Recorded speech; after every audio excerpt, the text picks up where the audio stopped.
കുറച്ചൊരു എന്താ പറയുക ജാതി വേർതിരിവൊക്കെ ഉണ്ടല്ലോ, അത് വേറൊരു വിഷയമാണ്.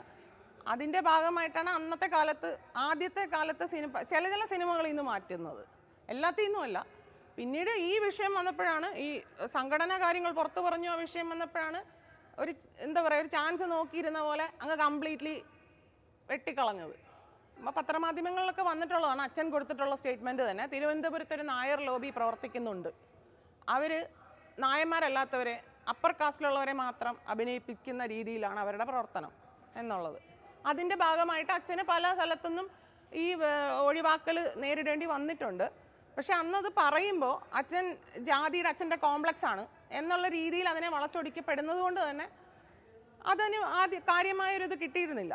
പക്ഷേ ജാതി വേർതിരിവ് എല്ലാ ഫീൽഡിലും ഉണ്ടെന്നുള്ള കാര്യം നമുക്ക് എല്ലാവർക്കും അറിയാം, ഒളിഞ്ഞും തെളിഞ്ഞും ഉണ്ട് എന്നുള്ളത്. അച്ഛൻ്റെ അടുത്ത് ഒരു ഡയറക്ടർ, വളരെ പ്രശസ്തനായൊരു ഡയറക്ടർ മുഖത്ത് നോക്കി പറഞ്ഞിട്ടുണ്ട്, ചേട്ടാ എൻ്റെ സിനിമയിൽ എന്തെങ്കിലും നിവൃത്തി ഉണ്ടെങ്കിൽ ഞാൻ ചേട്ടനെ വിളിക്കത്തില്ല എന്ന്, നായരല്ലാത്തതുകൊണ്ട് മാത്രം. അങ്ങനെ മുഖത്ത് നോക്കി പറഞ്ഞിട്ടുണ്ട്. അപ്പോൾ അച്ഛൻ പറഞ്ഞ മറുപടി, വിളിക്കണ്ട, നിങ്ങൾക്ക് ആവശ്യം വരുമ്പോൾ നിങ്ങൾ വിളിക്കുമല്ലോ, അപ്പം ഞാൻ പറയുന്ന റെമ്യൂണറേഷൻ നിങ്ങൾ എനിക്ക് തരുമല്ലോ, അത് മതി എന്നാണ് അന്ന് പറഞ്ഞ മറുപടി.